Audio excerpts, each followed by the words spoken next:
how did you get that footage of Diddy? I figured most journalists would not disclose their sources. If Sean Combs watches this, what do you think he's going to feel? Like, wow, this is amazing. I think he's going to say this is the best documentary I've seen in a long time. My favorite villain? I kind of like Diddy.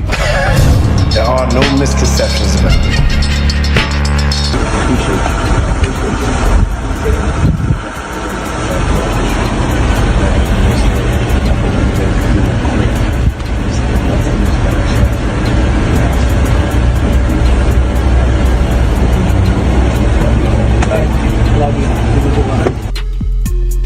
Is this real life? I feel crazy. The world is spinning around me. What's happening? You have 4 eyes. I have 2 fingers. 4 years, the warning signs existed in plain sight but were treated as background noise. Awkward moments were laughed off, disturbing footage turned into memes, and serious concerns quietly dismissed. Now, with 50 Cent reopening the conversation through his documentary, the timeline is being re-examined. What were once whispers fading into silence are returning to the spotlight.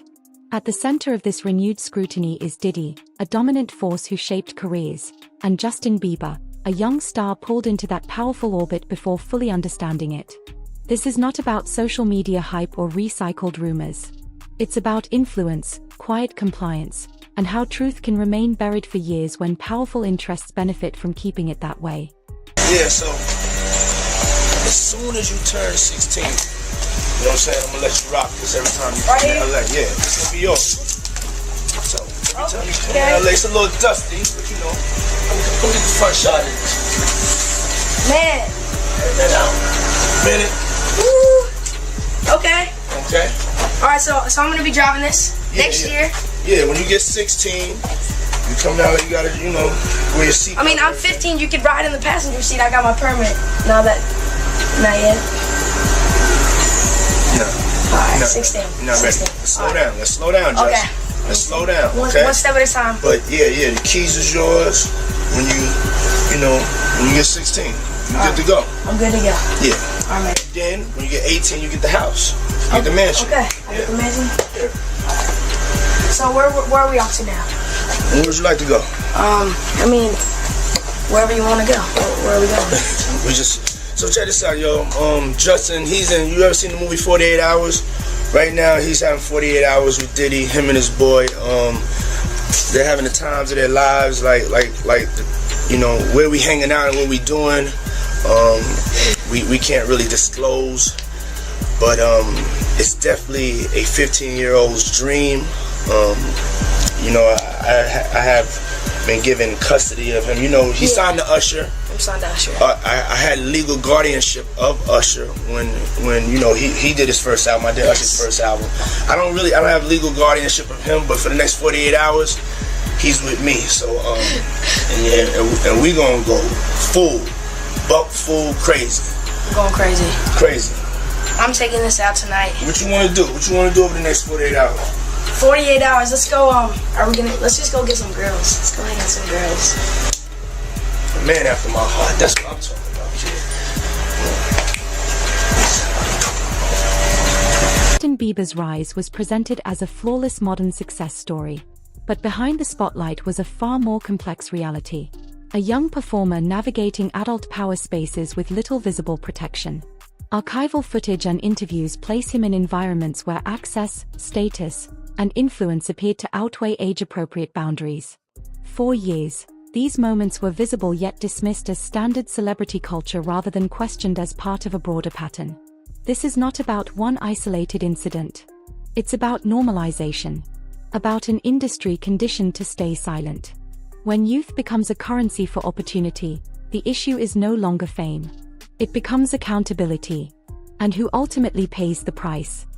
You got people in the industry that's been saying for years, this man is having sex with underage.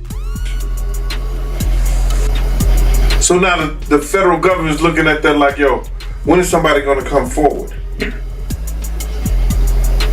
We got this information, this alleged information. but nobody's willing to come forward. Then they go on to say, yo, Shakur Stewart mysteriously dead. Supposed to be a self-inflicted wound. Person that had everything going for him in their life. Kim Porter dead. Somebody's car gets blown up.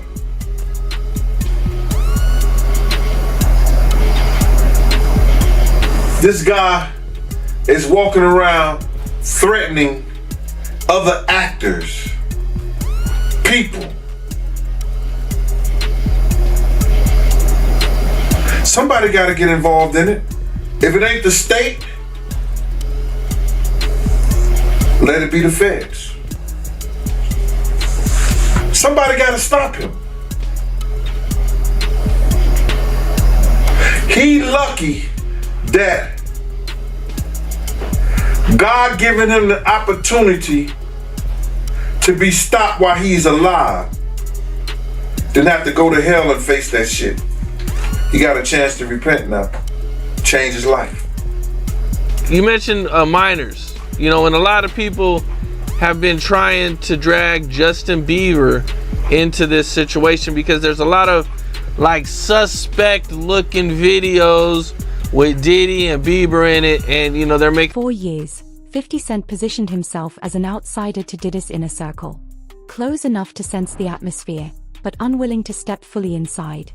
His remarks were routinely brushed aside as rivalry or provocation. Now, as legal scrutiny intensifies and public perception shifts, those same comments return with sharper focus and heavier weight. This does not validate every claim, but it reshapes the narrative, showing that warnings can surface long before formal acknowledgement ever arrives. The uncomfortable truth is simple. Warnings are easiest to ignore when they come from voices people would rather silence. That raises a deeper question. How many red flags are overlooked not because they lack substance, but because the messenger disrupts comfort? These dynamics extended far beyond music studios, shaping who gained access to rooms where careers could skyrocket overnight, or quietly stall.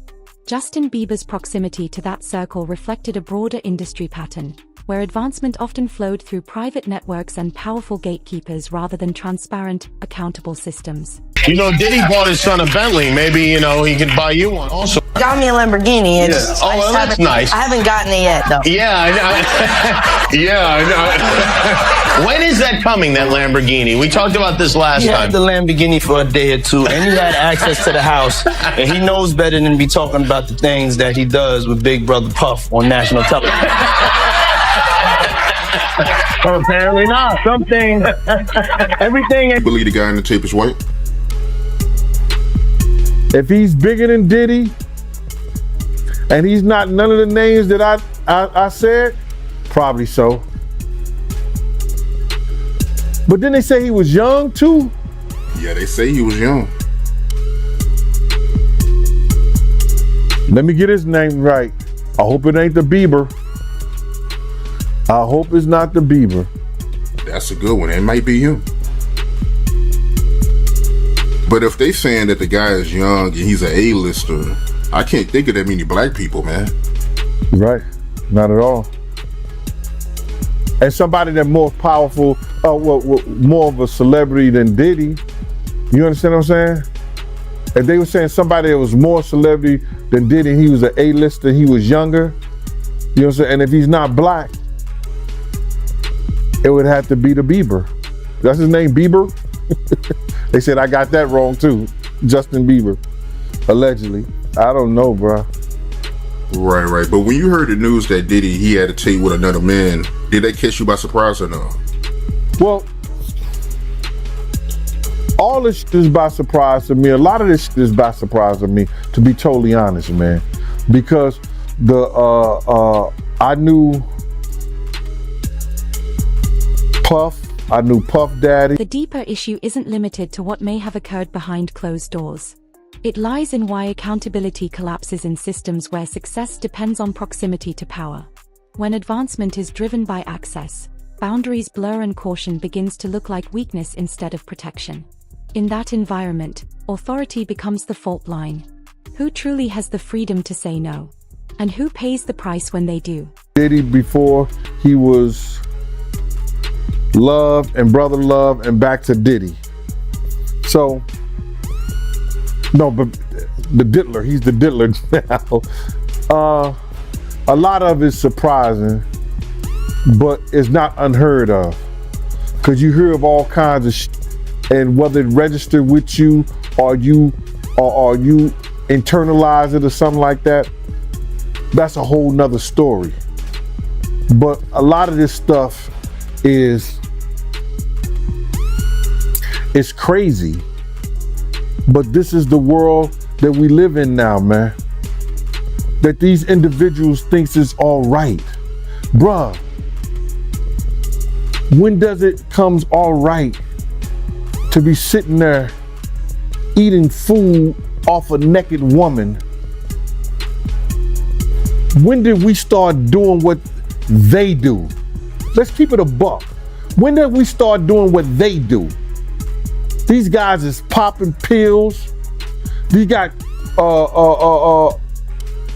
Jay-Z dancing with a chick that's...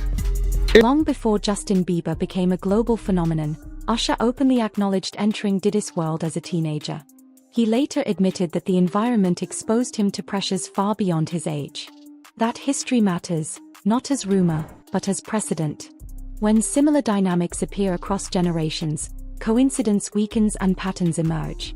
Influence and trust are passed down without meaningful reform. If discomfort was recognized once before, the question becomes unavoidable. Why did the structure remain intact when the next young star was ushered into the same corridor of power? Make you change your mind. Look at Lil Nas X. He fizzled out fast too. So would you say someone like Justin Bieber is a victim? I just seen he is reportedly selling his whole catalog because he's broke. Yeah. Yeah. And once he finishes getting that money, I don't understand why he's broke. He didn't have to be broke. Usher just wouldn't stop robbing him. Damn. I mean, Usher couldn't keep his hands out of his pocket. It's funny. He got him signed and turned over custody to Diddy. And boy was never the same, and neither was Usher's pockets, because Usher's been living off of Justin Bieber's money. He ain't been living off of his own.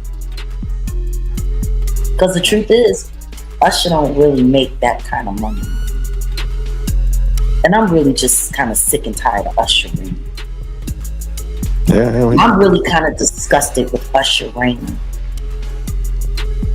who does Greek wrestling nude with men over Frosted Flakes, allegedly. Like, I'm sick and tired of this guy who everyone knows got the Diddy bumps, who's been sued for passing them on and lost, is still sitting there disgracing women in front of their men who bought the tickets to like that whole scheme. He's causing a lot of divorce courts. Yeah, but why? He don't even want them.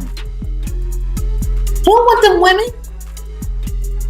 He's literally doing it just to destroy relationships. As scrutiny around Diddy intensified, many once-aligned voices retreated into calculated silence. While 50 Cent amplified his stance, he exposed an unspoken industry equation. Speaking out risks alliances. Staying quiet preserves them. Over time, loyalty and self-interest blur until they become indistinguishable. This isn't driven by panic, but by calculation. In an industry where truth directly competes with professional survival, silence often becomes the safest option.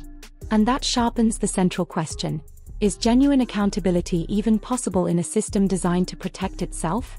A video of an interview of Justin Bieber, and he was talking about Billie Eilish, and he was like, he was almost in tears. He's like, I just want to protect her. I just want to keep her safe. Yeah. What do you think he went through? Because he knows what's been happening to Billy. Just like everybody knew what was happening to Millie Bobby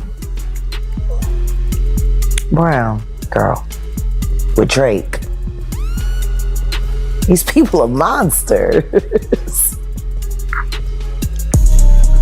Real life.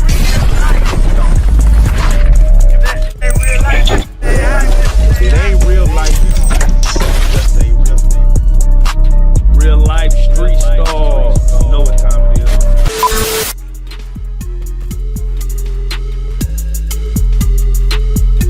Jermaine Dupri said something interesting.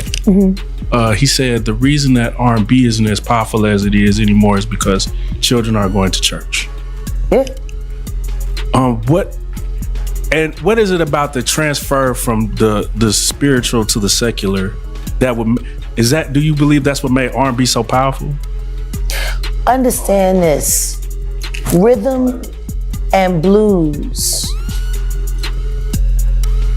was a combination of gospel and soul music. Because soul music has always been around in one form or another. It's just evolved throughout the years. When you got gospel, rhythm and blues, that's what put that together. That's why they made such a big stink about the Ray Charles incorporating gospel sounds into secular music. Because they wanted people to separate the two. This is demon, this is good. The truth is none of that's real. Right. There is no bad, there is no good. There is what is and there is what is not. And that's sad. But when you take the spirit that comes Justin Bieber from that, has never publicly accused Diddy of criminal conduct. However, his candid reflections on anxiety, instability, and emotional exhaustion add weight to a far more layered narrative. He has spoken openly about being thrust into extreme pressure at a young age, surrounded by adults with competing agendas, while managing global success without the emotional tools or safeguards necessary to protect his well-being. That history does not offer simple conclusions, but it dismantles simplistic interpretations, revealing the personal cost of growing up too fast inside a system where protection was never the priority. Fight against Diddy to the grand jury and had to give up 8 videotapes to the feds that contained celebrities in these freak-offs with Diddy, is now listing some of the names that he saw on these tapes. And this man said that he got these tapes from a very close friend of Kim Porter's, and these were Kim Porter's tapes that she was going to use against Diddy. And some of the names that he says are some that we have heard rumored over the years. He said he saw Justin Bieber on this tape and he appeared to be underage during this time. He also saw Usher on these tapes and Usher definitely appeared to be underage. And this one gave me the chills because we've heard that Usher is the one that sent Justin Bieber to Diddy. Courtney Burgess sat down with the Too Strong channel here on YouTube and started naming some of the celebrities that he saw on these tapes. Were kids involved in these parties that you can verify from looking at the tapes? If Justin Bieber was older than he's supposed to have been, yes. If Usher was older, well, Usher was definitely young. Okay. You understand? The shoulder part with his the blood was all in his bed. You understand? It looked like they came home from a event, a party or something. Went on to explain how Danny Boy was also in one of these videos with Mary J. Blige and Diddy together. And Danny Boy admitted when he was 15 that Mary J. Blige flew him out to New York and he slept with her while he was under. This issue is not about issuing a legal verdict. It is about understanding human impact. Harm does not always arrive with headlines or direct accusations. Sometimes it surfaces years later as instability, quiet trauma, or pain that never had space to be named. When pressure and exposure are built into the structure itself, damage can accumulate without a single dramatic moment to point to. That reality forces a harder reflection. If the root is systemic rather than singular, why do we demand one explicit accusation before acknowledging that something fundamentally failed? Jay, Danny Boy. Danny Boy, okay. You know what Danny Boy is? I heard that before. I don't, I've been so far away from hip hop, I forgot, but I have heard that name, Danny Boy. Danny Boy back then, he looked like he was about 16. They both was about. He also claimed that Jaden Smith, Will Smith's son, were in these videos, and he also said that there was photographs and videos of Diddy eating off of young girls. Pictures or images of any of this stuff. Yeah, I got Justin Bieber, Will Smith's son, just whatever his name is. Other females on the table, they was young. He was eating off them. A lot of entertainments in there. I got calls from certain of them wanting to get the tape out of my hand. And I said, I don't know what you're talking about. And I have said that if this man testified to the grand jury, the feds had to have some reason to bring him in to actually testify against Diddy. But y'all let me know what you guys think about this man naming all of the people on the Diddy tapes. When Diddy's story entered a federal courtroom, the conversation shifted from online speculation to structured examination grounded in filings, testimony, and legal procedure. Indictments, rulings, and appeals defined what could be responsibly stated, while simultaneously expanding scrutiny to the institutions surrounding the case. Courts evaluate conduct, not culture, and that gap leaves deeper structural failures untouched. The signal is clear: legality and morality are not the same. A procedural outcome does not automatically repair systemic harm. When a case closes on paper, the harder question remains: does accountability end at the verdict, or does the real reckoning begin there? Think he has a mole or an informant in his camp that's cooperating? Oh, no doubt. No doubt. Listen, bro. Just doing law enforcement myself, just take for instance. I think the individual was a Syracuse former basketball player named Jason Barnes or Beard or something like that. He already had drug charges against him. The day Diddy house get raided, they catch him getting on a plane and they put him into custody. Didn't that sound a little weird? People didn't catch that. They either put him in custody for a couple of reasons. You understand? One, to make a witness out of him, or to safeguard him and protect him for anything that could happen to him, because they had already stated, allegedly, that he was some kind of mule for the people over there at Diddy's house. So now, with that information, that he was already known by the government for drug charges, wouldn't that be an individual that you use? I'm gonna give you something different. And I'm gonna give you something else that people don't even think. On the other day, I seen on the video that Puff had ran into Justin Bieber. They met up, and he started tapping him as if he was searching him and see if he had some kind of device on. Did you see that? Yep. Check this out. What if the federal government have already talked to Justin Bieber? And Diddy did that on tape. That means in his mind, he think this person may be a witness, right? The intersection of 50 Cent, Diddy, and Justin Bieber exposes a deeper truth about celebrity power structures. Authority concentrates at the top. Vulnerability sinks to the bottom. Accountability lags behind. Youth is marketed as authenticity. Proximity is framed as mentorship. Silence is rewarded as professionalism. Together, these forces create a culture where imbalance feels routine rather than alarming. This is not about assigning all blame to one individual. It is about recurring dynamics that repeatedly produce the same fallout. When the same framework yields the same consequences, the question shifts. At what point do we stop treating the system as background noise and start recognizing it as the central problem.